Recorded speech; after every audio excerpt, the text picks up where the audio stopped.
Quest'oggi è la prima volta da quando ho aperto il canale che faccio fatica a sedermi davanti alla telecamera per esprimere ciò che provo.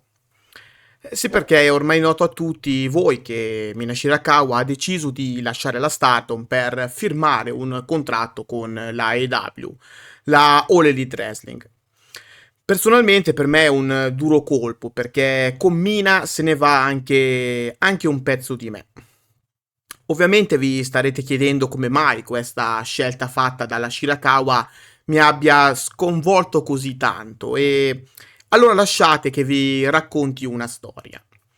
Premetto che questo video non avrà tagli o editing elaborati, insomma, quindi se mai ci dovessero essere parole sbagliate o quant'altro, vi chiedo gentilmente di venirmi incontro. Dicevo di una storia molto personale che voglio appunto condividere con tutti voi. Io iniziai a seguire il wrestling nei primi anni 2000, quando in Italia ci fu il boom della WWE, grazie a Mediaset e in particolar modo a Italia 1, che trasmetteva in quegli anni SmackDown gratuitamente. In quegli anni la WWE in Italia diventò una moda molto importante e questo portò la disciplina al suo più alto tasso di splendore nel mio paese.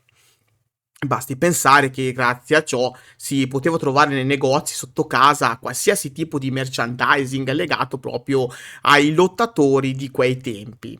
Si trovavano figurine, action figures e addirittura nel mercato del mio paese era possibile trovare delle bancarelle che vendevano le magliette della WWE.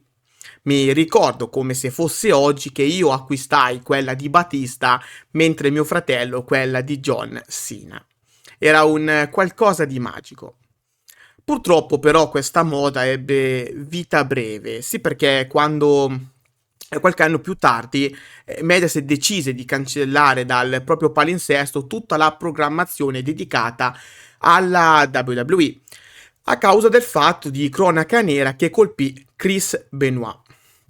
La WWE però non scomparve dall'Italia perché Sky acquistò immediatamente tutti i diritti della compagnia in modo da trasmettere tutti i loro show e anche i pay-per-view.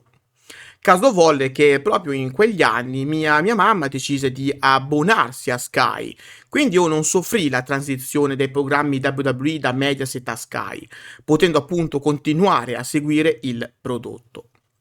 Andai avanti così fino al 2014 dove la mia passione per la WWE e il wrestling in generale iniziò un po' a vacillare. Sì, perché iniziai pian piano a non sentirmi più appagato dal prodotto, che iniziava appunto a starmi stretto.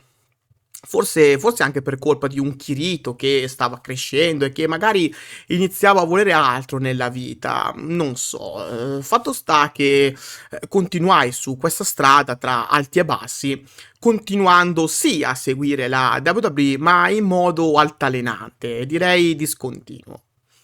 Arrivò così il 2019, un anno molto critico, diciamo, perché la mia passione verso la WWE e il wrestling in generale stava scemando sempre più ed ero arrivato vicinissimo ad abbandonare per sempre la disciplina quando mio fratello mi fece scoprire la New Japan Pro Wrestling.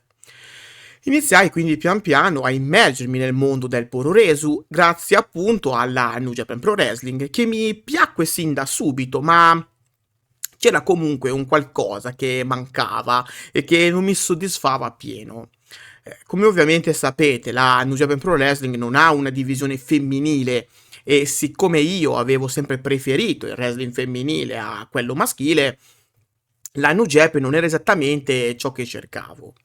Andai comunque avanti a godermi la New Japan Pro Wrestling solo a tratti, visto che dovevo fare riferimento ancora alla WWE se volevo comunque continuare a guardare il wrestling femminile, sino a che verso la metà del 2020 mio fratello mi fece conoscere la Stardom. A dire il vero, avevo già intravisto qualcosa grazie ai social che, grazie all'algoritmo, mi suggerirono dei post inerenti ad Anakimura. Grazie ovviamente al mio rapporto con la New Japan Pro Wrestling iniziato appunto nel 2019. Però fino a metà del 2020 non mi ero interessato più di tanto a scoprire cosa fosse la Stardom e che prodotto portava. Fino a che mio fratello mi suggerì appunto di iniziare a seguirla, essendo io un gran fan del wrestling femminile. E allora, dopo mesi di titubanza, decidemmo, io e mio fratello, di guardare per davvero il nostro primo show e, guarda caso, quello show fu proprio quello di debutto di Mina Shirakawa. Appena la vidi me ne innamorai immediatamente. Era lì nel ring, bella come i ciliegi in fiore, una ragazza solare che presi subito in simpatia. Questo mi portò a tornare a vedere la Stardom perché ero curioso, no, di continuare a vedere le gesta di quella lottatrice che mi aveva rubato il cuore. E più la guardavo e più mi piaceva, anche perché a quei tempi Mina era un po' la classica underdog, no? Che aveva l'obbligo di destreggiarsi tra i mostri sacri di quella Stardom. Lottatrice del calibro di Mayu Iwatani, Utami Hayashishita, Giulia e così via. Insomma, se le altre si impegnavano al 100%, beh, Mina si doveva impegnare al 200% per sta dietro al loro passo. E questo è esattamente quello che fece la Shirakawa. Negli anni successivi Mina si impegnò sempre più per scalare le gerarchie della Stardom e tutto ciò mi spinse a seguire da vicino tutti i suoi progressi e la sua scalata al successo. Sì, perché non potevo fare a meno di supportare quella ragazza che in breve tempo mi fece tornare la passione per il wrestling, una passione che stava appunto scivolando via. Grazie a Mina la Stardom divenne la mia compagnia preferita e iniziai quindi a seguire il prodotto assiduamente. Da quel momento in poi non persi più uno show della federazione nipponica e questo mi portò ad aprire questo canale. Sì, perché per certi versi volevo dare indietro ciò che Mina mi aveva dato e allora volli appunto aprire questo canale per raccontare le sue gesta e per raccontare le gesta di tutte le altre ragazze della compagnia. Volevo cercare di dare voce a ciò che di voce ne ha poca in un mondo dominato dalla WWE. Dunque, se oggi esiste Stardom with Kirito, è anche grazie a Mina Shirakawa che mi ha fatto riscoprire la passione per il wrestling, una passione che stava scomparendo del tutto. Potete solo immaginare, no? Quindi quanto mi abbia fatto male scoprire che ora Mina Shirakawa lascerà la Stardom. Se ne andrà un pezzo di Stardom e se ne andrà anche un pezzo di me, che non tornerà mai più indietro. Sono stati 4 anni bellissimi, 4 anni vissuti a supportare colei che mi aveva fatto tornare la voglia di seguire il wrestling. Ma immagino che la vita vada così.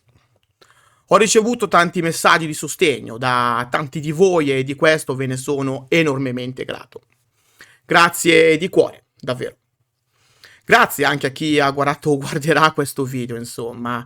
Ora conoscete la mia storia. Ciao.